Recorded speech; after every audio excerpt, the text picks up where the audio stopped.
materi tentang sistem operasi.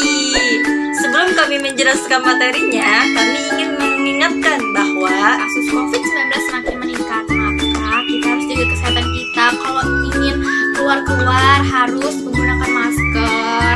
Kalau bisa sih, kalau misalnya nggak ada kepentingan yang lain ya di rumah aja. Ayo kita sama-sama memberantas corona. kamu tidak bisa menghentikan matahari terbenam, tetapi kamu bisa menghentikan virus corona. Jadi di rumah saja, oke? Langsung saja ke materinya. Sistem operasi dalam bahasa Inggris berarti operating system atau OS, yaitu seperangkat program yang mengelola sumber daya, perangkat keras komputer, dan menyediakan layanan umum untuk aplikasi perangkat lunak. Adapun menurut para ahli, yang pertama ada Ferry Indayuda. Sistem operasi adalah sebuah sistem yang diperlukan untuk dapat menjalankan semua program atau software yang ada di komputer. Yang kedua ada Pearson. Sistem operasi adalah program-program komputer yang mengendalikan sumber daya piranti keras dan piranti lunak komputer kita. Yang ketiga ada Sunarto. Sistem operasi adalah software yang langsung berkomunikasi dengan hardware komputer kita. Yang keempat ada Ali Zaki. Sistem operasi adalah software yang mengoperasikan atau menjalankan komputer. Yang terakhir ada Wahana Komputer.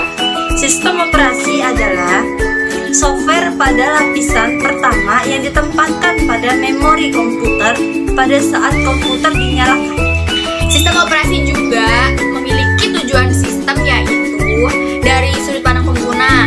Sistem operasi merupakan alat yang bertujuan untuk mempermudah penggunaan komputer.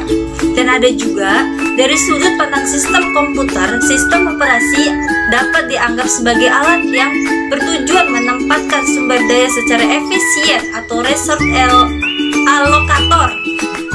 Dan juga sistem operasi memiliki 8 fungsi, yaitu 1.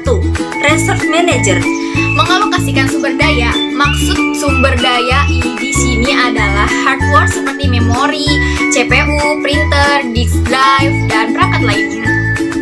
Yang kedua, Koordinator, menyediakan fasilitas sehingga aktivitas yang kompleks dapat diatur untuk dikerjakan dalam urutan yang telah disusun sebelumnya. Yang ketiga, ada Interface, sebagai perantara antara pengguna atau user dengan hardware untuk menyediakan lingkungan yang bersahabat atau mudah digunakan atau user friendly. Penggunaan tidak akan dikhawatirkan dan dirumitkan oleh bahasa mesin atau perangkat lunak. Yang keempat ada Guardian, menyediakan kontrol akses yang melindungi file dan memberi pengawasan pada pembaca atau penulisan atau eksekusi data dan program. Yang kelima ada Gatekeeper, mengendalikan siapa saja yang berhak masuk atau log ke dalam sistem dan mengawasi tindakan apa saja yang dapat mereka kerjakan ketika telah log dalam sistem. Yang keenam ada Optimizer, menjadwal pemasukan atau input oleh pengguna, pengakses basis data, proses komunikasi, dan pengeluaran atau output untuk meningkatkan kegunaan.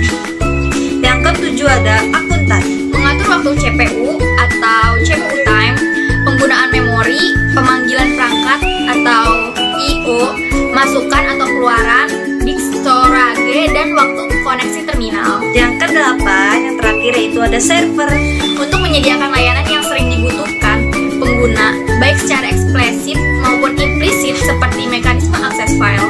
Operasi ini juga banyak jenisnya. Yang pertama ada Unix, Linux, macOS. Dan keempat ada FreeBSD. Yang kelima ada SunOS. Yang keenam ada Windows. Dan adapun menurut Tannenbaum, sistem operasi mengalami perkembangan yang sangat pesat dan dapat dibagi menjadi 4 generasi. Yang pertama, generasi pertama pada tahun 1945 sampai 1955. Generasi pertama merupakan awal perkembangan sistem komputer elektronik sebagai pengganti sistem komputer mekanik. Hal itu disebabkan kecepatan manusia untuk menghitung terbatas dan manusia sangat mudah untuk membuat kecerobohan, kekeliruan, bahkan kesalahan.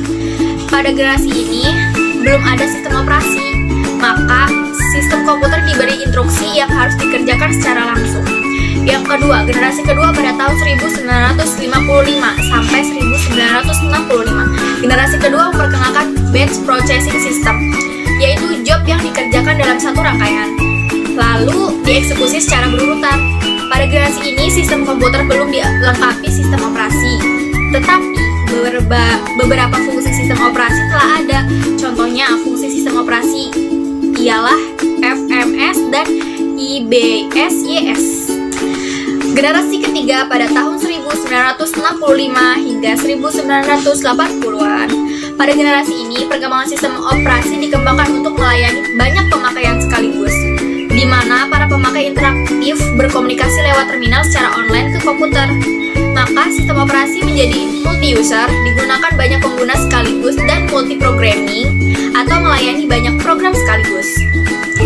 Generasi keempat pasca 1980 sampai 2000-an, dewasa ini sistem operasi dipergunakan untuk jaringan komputer di mana pemakai menyadari keberadaan komputer-komputer yang saling terhubung satu sama lainnya. Pada masa ini, para pengguna juga telah dinyamankan dengan graphical user interface, yaitu antarmuka. Komputer yang berbasis grafis yang sangat nyaman. Pada masa ini juga mulai era komputasi tersebar di mana komputasi tidak lagi terpusat di satu titik, tetapi dipecah di banyak komputer sehingga tercapai kinerja yang lebih baik. Generasi kelima pada tahun 2000-an, awal munculnya komputer-komputer modern seperti saat ini. Oke, sekian dari video penjelasan singkat sistem operasi dari kami. Bye bye, thanks for watching.